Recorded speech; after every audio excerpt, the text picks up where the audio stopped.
Are you a supportive friend or colleague?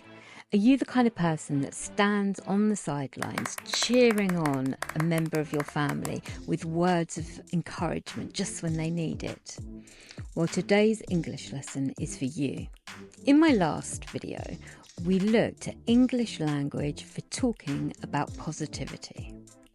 In today's English lesson, we're going to learn some positive phrases and words of encouragement to support, motivate, cheer on, champion, and galvanize the people around you. These phrases are perfect for making meaningful connections in your everyday English conversations. So, should we get started? Number 1, give it a try. What's the worst that can happen? This phrase really encourages somebody to attempt something new without fear of failure. For example, your friend is considering going on a solo trip overseas, going on a bit of adventure, but she's wavering, which means hesitating. She's not entirely sure. If you want to bolster her up, which means encourage her and give her the confidence to do it, you could say, give it a try. What's the worst that could happen? You might end up loving it. Number 2 is you've got this. And you've got this is a really good way of showing your support and also your confidence in somebody else's abilities. For instance, a colleague of yours is nervous about doing a presentation to the CEO of the company. You've seen firsthand how much hard work she's put into the presentation. You know she'll do a brilliant job. You could say, you've got this. I know you're going to nail it. Number 3 is a simple, you can do it. While it's simple, it's also powerful, and it's really good for when somebody needs a boost.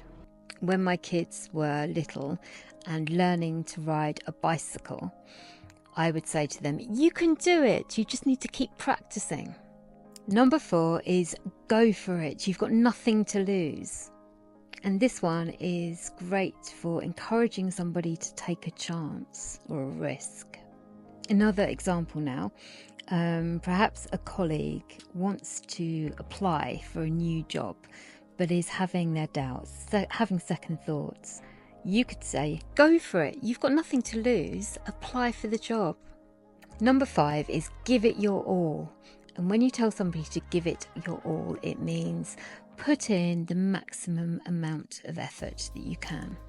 Maybe a friend is taking their IELTS exam and they're terrified. You could say, go in there and give it your all. And saying this, you'd be encouraging them to try their very hardest. Number 6 is I'm right here behind you, and this is a really lovely way of reassuring somebody that you're there supporting them. For example, a friend is going through a particularly challenging time, a divorce or an illness.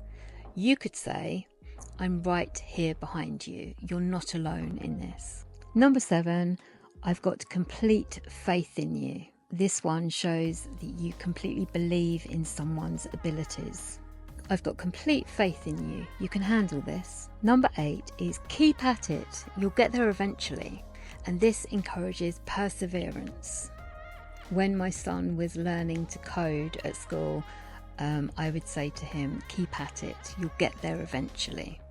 It takes time. Number 9 is hang on in there. And this is great for supporting someone when they're going through tough times. Hang on in there. Better days are on the horizon. Better days are coming. Finally, number 10 is don't give up. And don't give up is a really good way to try and keep somebody motivated. Don't give up. You're closer than you think. Don't give up. You can do this. You can nail it. All these phrases are great for uplifting and motivating the people around you. Try using them in your English conversations and see if they make a difference. If you found today's video useful, then it would be fantastic if you could give it a thumbs up and leave a comment below. And also you can subscribe for more English communication tips.